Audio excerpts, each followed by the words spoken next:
N'hésitez pas à liker la vidéo si elle vous plaît et si vous êtes nouveau sur la chaîne, n'oubliez pas de vous abonner et d'activer la notification pour ne rater aucune de nos prochaines vidéos. On commence.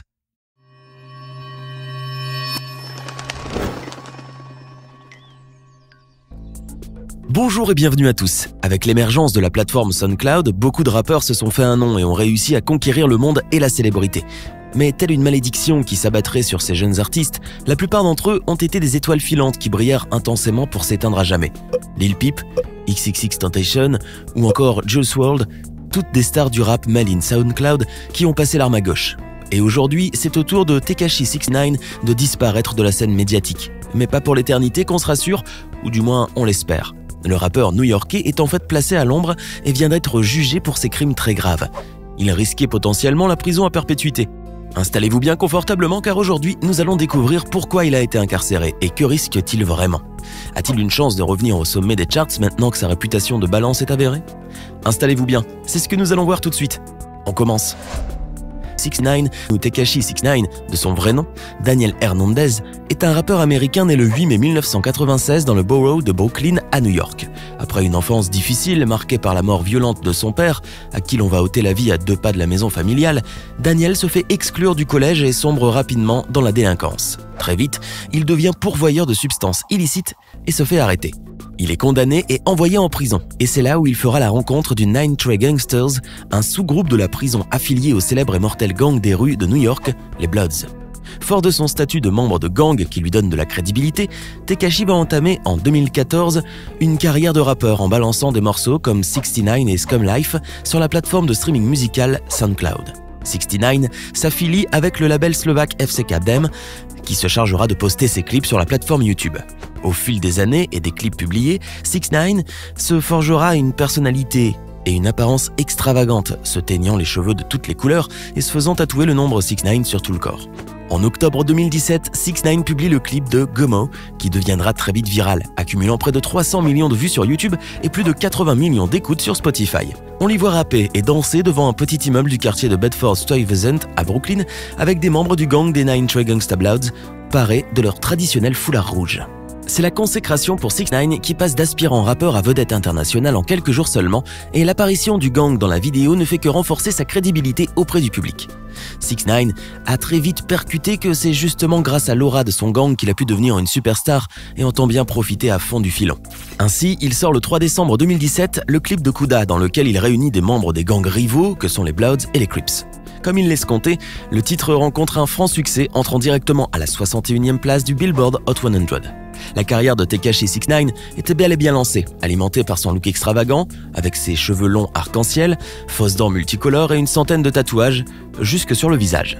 Mais le milieu ultra-violent où il patauge aux côtés de son gang se répercute forcément sur son rap qui devient de plus en plus violent et virulent.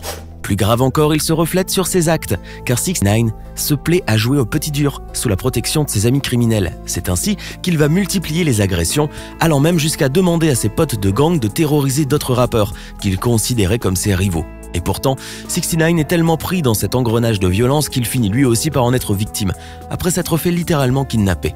Il sera un jour agressé à un feu rouge par 3 hommes qui vont ensuite l'emmener jusqu'à sa maison de Brooklyn, avant de lui dérober l'équivalent de 640 000 € de bijoux et plus de 17 000 € en espèces. Une agression qui n'est pas sans rappeler celle du rappeur floridien XXXTentacion qui fut abattu dans sa voiture en se faisant voler son portefeuille et dont 69 était très proche.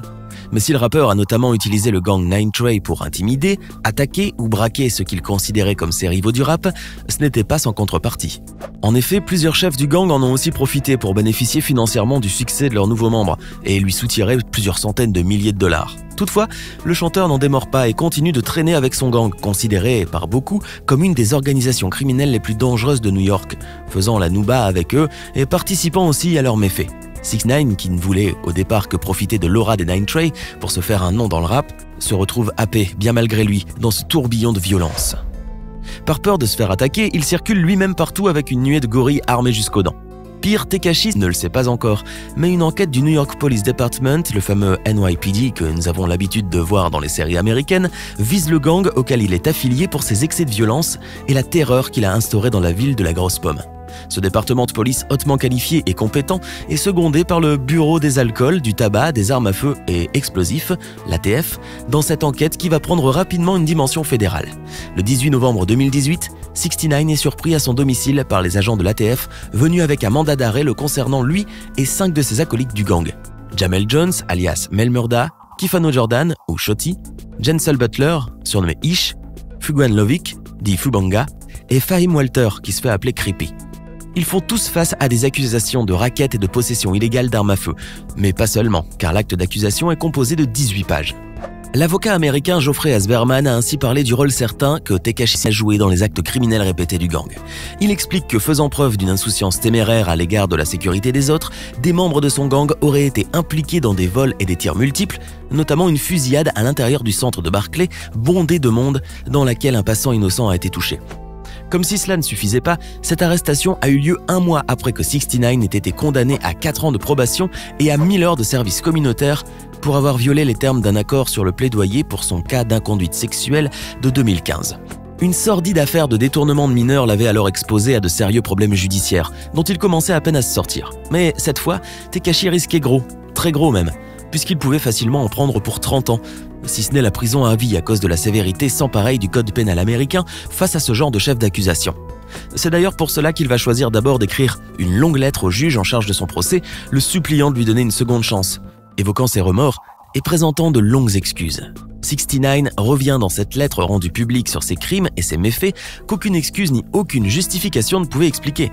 Le rappeur présente également ses excuses envers les victimes qui ont été affectées par ses actions, ses fans, sa famille et les autorités, en jurant que si la cour lui donnait sa chance, il se rangerait et contribuerait grâce à sa célébrité à venir en aide aux jeunes qui sont dans la même situation que lui.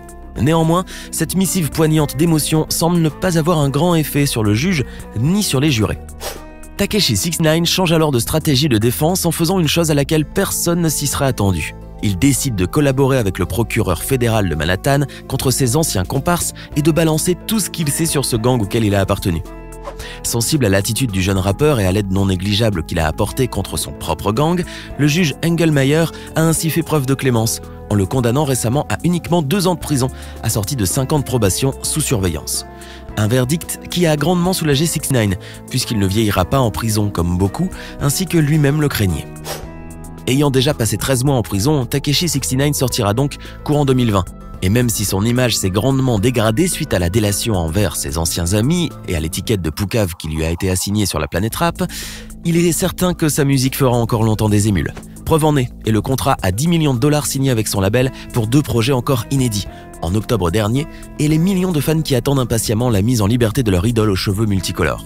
Et malgré les vociférations de Snoop Dogg, pour ne citer que lui, qui s'est acharné sur 69 en le traitant de rat et de balance, ce dernier n'en a cure et a même répondu à la légende du hip-hop américain qu'il ressemblerait à sa tante avec son gros foulard. Décidément, 69 est incorrigible, mais la question cruciale de sa sécurité se pose cruellement aujourd'hui. Oui, maintenant que la réputation de mouchard lui colle à la peau, il est devenu la cible des représailles de son ancien gang, ou d'un autre. Il aurait d'ailleurs reçu d'ores et déjà de nombreuses menaces de mort qui ont même dissuadé les festivals de musique à le programmer, une fois qu'il sera libéré de peur d'une attaque. Pour l'instant, la famille du rappeur est mise sous la protection de la justice et lui-même devrait également bénéficier d'une aide renforcée en tant que témoin s'il le souhaite. Si la menace est avérée, 69 devra dire adieu à son look excentrique et à ses innombrables tatouages qu'il va devoir enlever afin de changer de visage. En effet, si le rappeur et sa famille bénéficient du programme spécial du FBI pour la protection des témoins, ce dernier devra carrément changer d'identité et retomber dans l'anonymat en arrêtant sa carrière de star bien malgré lui. Ce serait idéalement la meilleure chose à faire pour sa propre sécurité, mais connaissant la hargne et la témérité du jeune rappeur le plus coloré de Brooklyn, l'hypothèse reste faible. Il est bien plus probable que 69 continuera à incendier Internet avec son rap nerveux et provocateur, ainsi que par ses couleurs flashy, pour le plus grand bonheur des amateurs de rap soundcloudien et de licorne. Alors maintenant, à votre tour de nous dire honnêtement si vous pensez que Tekashi 69 a une chance de revenir dans le rap game à sa sortie. À sa place, auriez-vous balancé tout le gang pour éviter une peine de prison lourde ou seriez-vous resté de leur côté jusqu'à la fin? Donnez-nous votre sentiment dans les commentaires.